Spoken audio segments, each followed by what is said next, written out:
What if the ruins of tomorrow, overgrown with silent vines and echoing with the ghosts of yesterday's laughter, reflected our deepest fears of loss, yet kindled a fragile hope that identity endures through shared journeys and simple joys? Picture the crisp bite of autumn wind carrying the faint, earthy musk of reclaimed soil, the creak of bicycle chains slicing through quiet desolation like a heartbeat defying oblivion, the hazy glow of a fractured moon casting elongated shadows that whisper of worlds undone, reminiscent of those historical wastelands like Chernobyl's abandoned zones or the poetic solitude in the road's ashen paths where survivors cling to humanity's embers. This is the melancholic wanderlust of Episode 5 of Touring After the Apocalypse, released on November 7, 2025, a meditative pause in the series' ongoing road trip arc where two girls navigate Japan's post-cataclysmic emptiness, discovering beauty amid decay. I personally was struck by its gentle unraveling of serenity laced with subtle dread, a sip of bittersweet freedom that hints at lurking voids without exposing the chasm,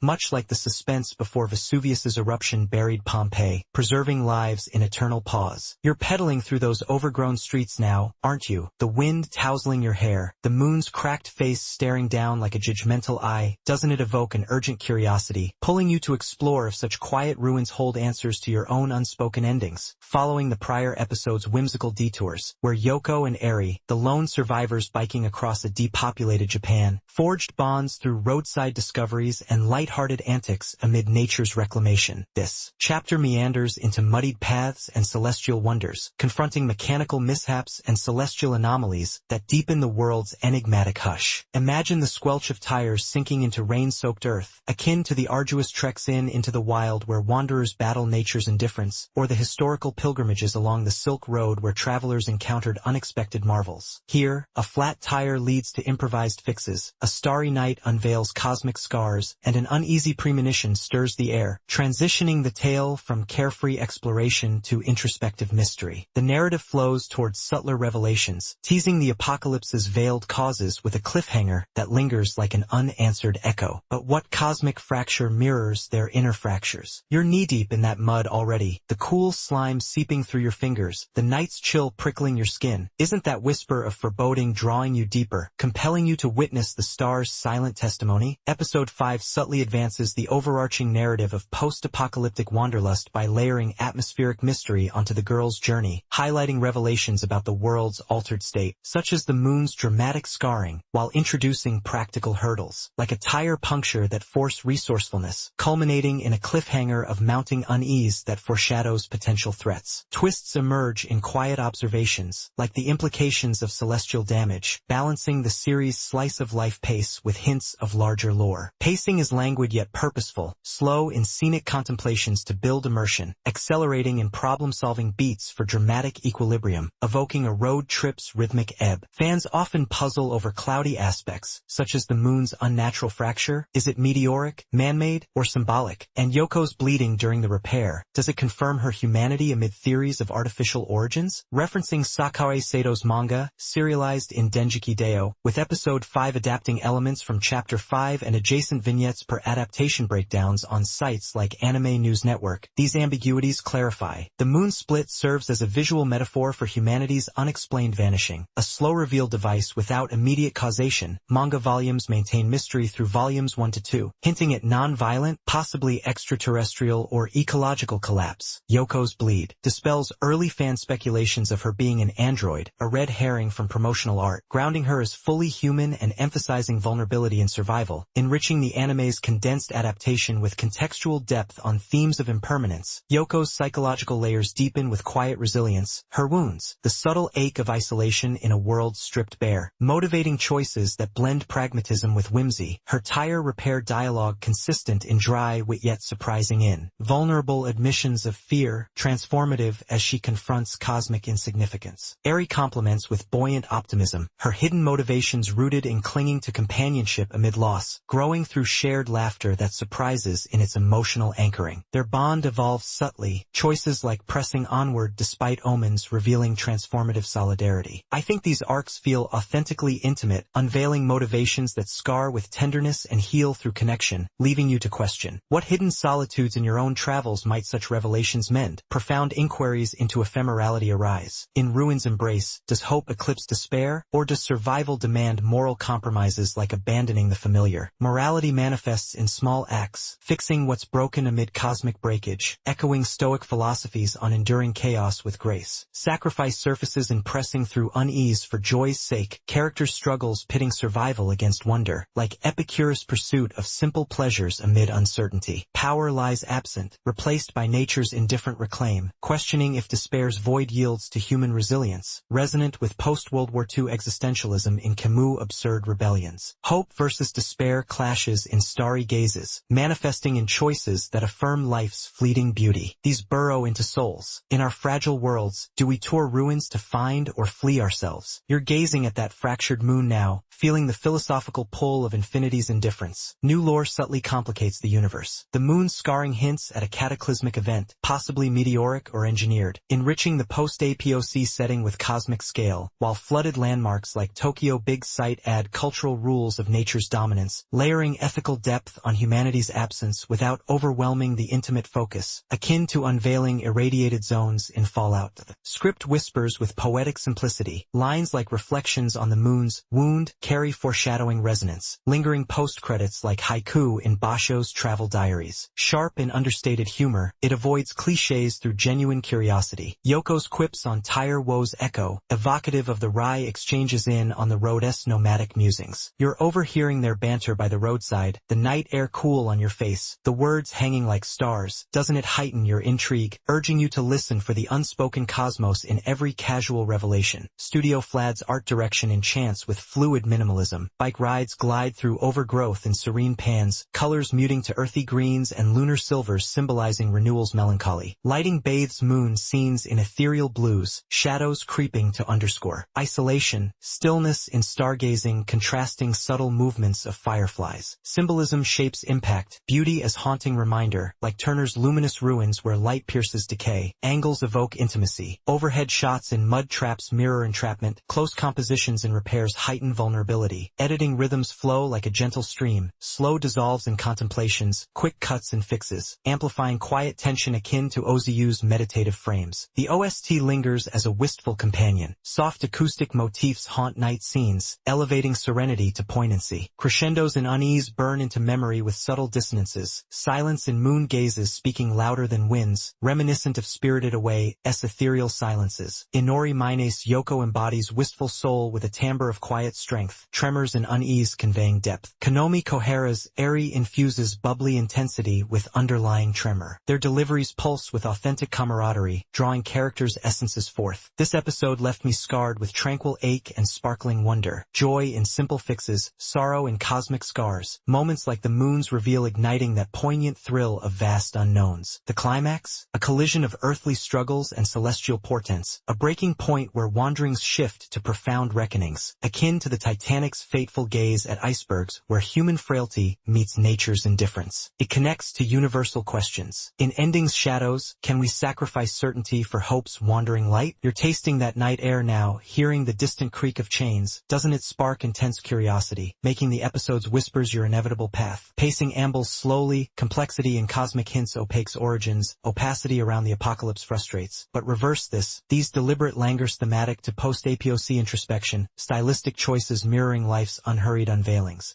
Watch it, it's not mere survival, it's the ride awakening your unspoken horizons.